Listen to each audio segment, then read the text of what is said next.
రాజకీయాల గురించి ప్రస్తావించడం అనేది చాలా సంవత్సరాల తర్వాత మళ్ళీ ఇదిగో ఇప్పుడే జరుగుతుంది.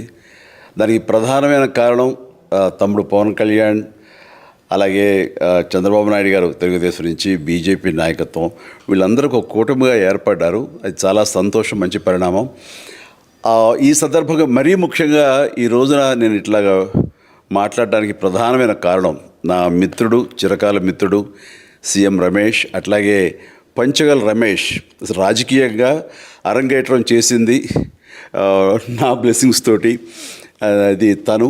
అలాంటి పంచగల్ రమేష్ అండ్ సీఎం రమేష్ గారు వీరు నాకు కావలసిన వాళ్ళు ఇద్దరు కూడాను అనకాపల్లి కాన్స్టిట్యున్సీలో ఎంపీ క్యాండిడేట్గా, అలాగే పెందుర్తి ఎమ్మెల్యే క్యాండిడేట్గా వీరు నిలబడటం అన్నది నాకు చాలా సంతోషంగా ఉంది. ఎందుకంటే ఇద్దరు చాలా మంచి వాళ్ళే కాకుండా సమర్థవంతులు.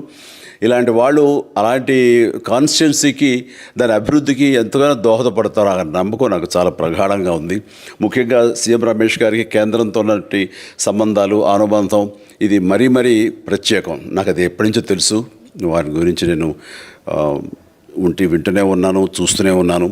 అండ్ ముఖ్యంగా ఆ కాన్స్టిట్యున్సీ, అనకాపల్లి కాన్స్టిట్యున్సీ అభివృద్ధికి ఈయన పరిచయాలు, కేంద్రంతో ఈయనకున్న సత్సంబంధాలు ఎంతో ఉపయోగపడతాయి. తద్వారా రమేష్ అలాగే మిగతా ఎమ్మెల్యేలు అందరూ కూడా ఎవరైతే అభివృద్ధి చేయాలి ఆయా ఎమ్మెల్యే నియోజకవర్గాలు అనుకున్నారో అవన్నీ కూడా సజావుగా సాగిపోతాయంటానికి దాని వెనకాల సీఎం గారి కృషి డెఫినెట్గా ఉంటుందంటే ఎలాంటి సందేహం లేదు. అండ్ వీరి నాయకత్వంలో మిగతా వాళ్ళ ఎమ్మెల్యేలు అందరూ కూడాను కలిసికట్టుగా అనకాపల్లి అభివృద్ధికి ఎంతగానో దోహదపడతారు అండ్ రిజల్ట్ చూపిస్తారన్న ప్రగాఢ విశ్వాసం ఉంది. కాబట్టి వీళ్ళిద్దరి గురించి ఈరోజు ప్రస్తావిస్తున్నాను. మీ అందరి ఆశీస్సులు వీళ్ళకి ఉంటాయని ప్రగాఢంగా నమ్ముతూ సెలవు తీసుకుంటున్నాను. ప్లీజ్ వారిని గెలిపించండి. అనకాపల్లి నియోజకవర్గం యొక్క అభివృద్ధిని మనందరం చూస్తాం. అంతేకాదు, నాది చాలా పెద్ద కోరిక, ఆంధ్రప్రదేశ్ అభివృద్ధి పథంలో ముందుకు వెళ్ళాలి. దానికి కానీ మీరందరూ నడుము బిగించండి. మీరందరూ కూడాను ఇలాంటి వారికి ఓటు వేసి మీరు గెలిపించి అన్ని రకాలుగాను మీ యొక్క ఆశీస్సులు వీళ్ళకు ఉన్నాయి అన్న భావాన్ని మా అందరికీ, ఆ నమ్మకాన్ని మాకు కలిగించండి.